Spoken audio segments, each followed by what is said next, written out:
Assalamualaikum warahmatullahi wabarakatuh.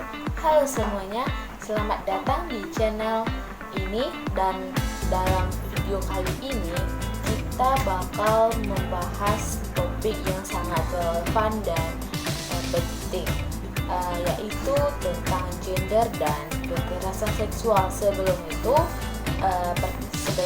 saya perkenalkan diri dulu. Perkenalkan, nama saya Nadia Savitri dengan NIM 24052127 dari Prodi PPKN.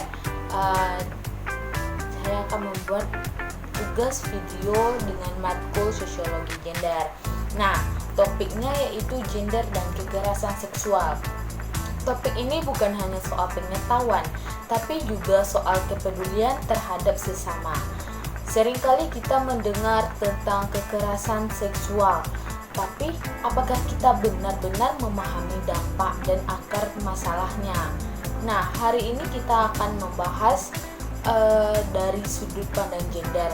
Mari kita buka mata, buka hati, dan mulai peduli. Nah, kekerasan seksual dan gender ini adalah kekerasan yang didasarkan pada jenis kelamin atau identitas gender seseorang yang dapat terjadi dalam berbagai bentuk seperti pelecehan, penyerangan seksual, pemerkosaan, kekerasan dalam hubungan, dan kekerasan dalam keluarga.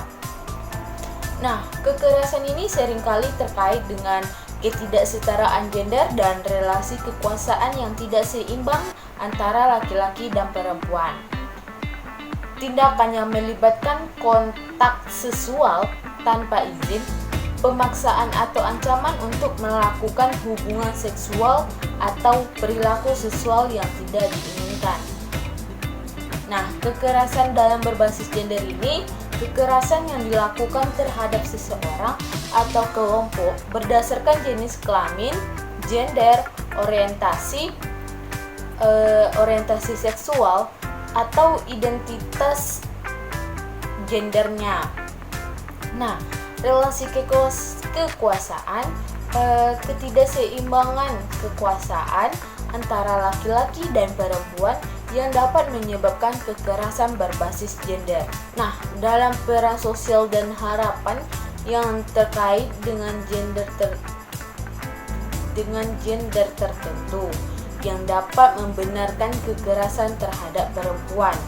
Contoh bentuk kekerasan berbasis gender ini kayak pelecehan seksual, yaitu menyentuh tanpa izin, siul-siul, dan candaan seksual,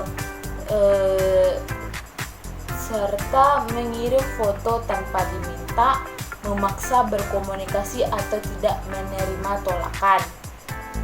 Nah, penyiksaan seksual seperti tindakan yang menyakiti organ dan seksualitas korban sehingga menimbulkan rasa sakit dan penderitaan bagi korban. Nah, ada juga pemerkosaan, yaitu kekerasan dalam hubungan, kekerasan fisik, verbal, ataupun emosional dalam hubungan pasangan. Nah, ada juga yaitu pernikahan dini, yang dimana mutilasi alat kelamin perempuan, kejahatan demi kehormatan, tindakan pidana yang terkait dalam kehormatan keluarga yang seringkali dilakukan terhadap perempuan. Nah, dampak dari kekerasan berbasis gender ini dapat berdampak seumur hidup bagi korban, baik secara fisik, psikologis, maupun sosial. Dapat menyebabkan trauma, depresi, kecemasan, dan gangguan kesehatan mental lainnya. Dapat mengganggu perkembangan anak-anak dan remaja, dan juga dapat menghambat kemajuan sosial dan ekonomi. Nah, apa sih upaya pencegahannya?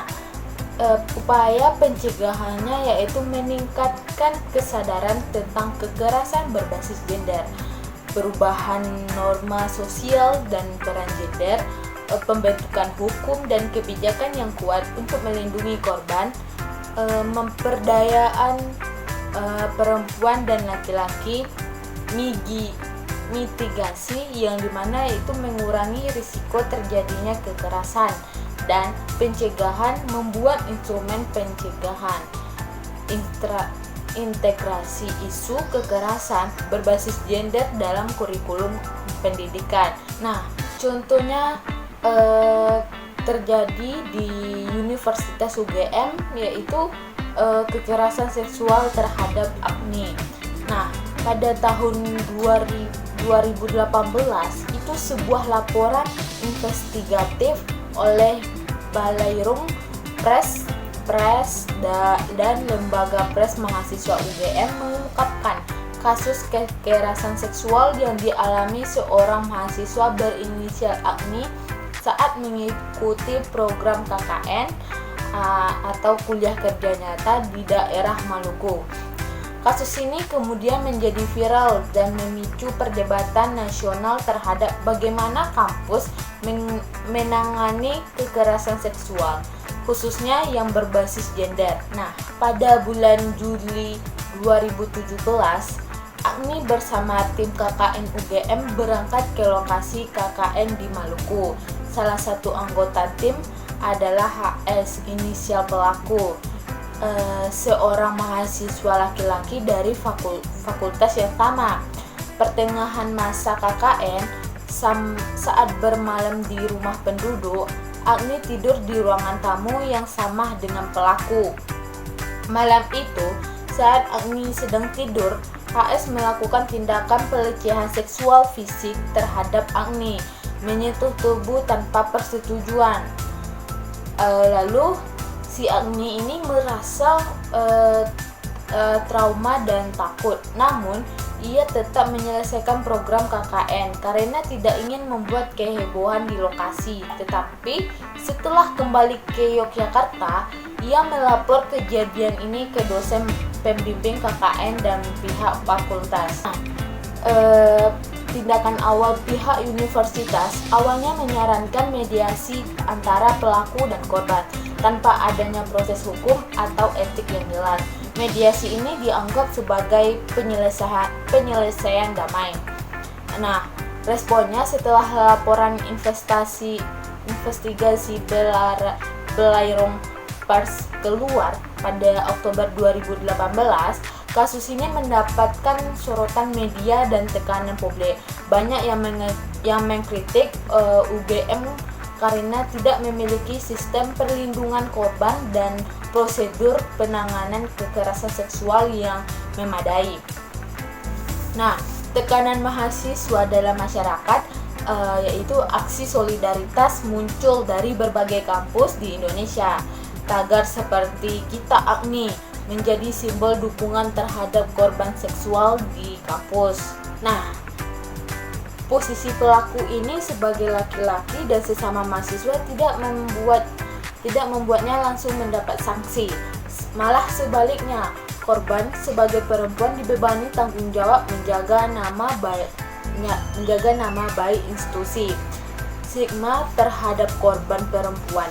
Agni mengalami tekanan psikologis bukan hanya dari trauma, tetapi juga dari stigma sosial, rasa malu, dan ketakutan bahwa ia akan disalahkan atau dianggap merusak nama baik UGM. Nah, sebelum tahun 2021, UGM tidak memiliki aturan atau prosedur standar dalam menangani kekerasan seksual, apalagi mempertimbangkan aspek gender sensitif.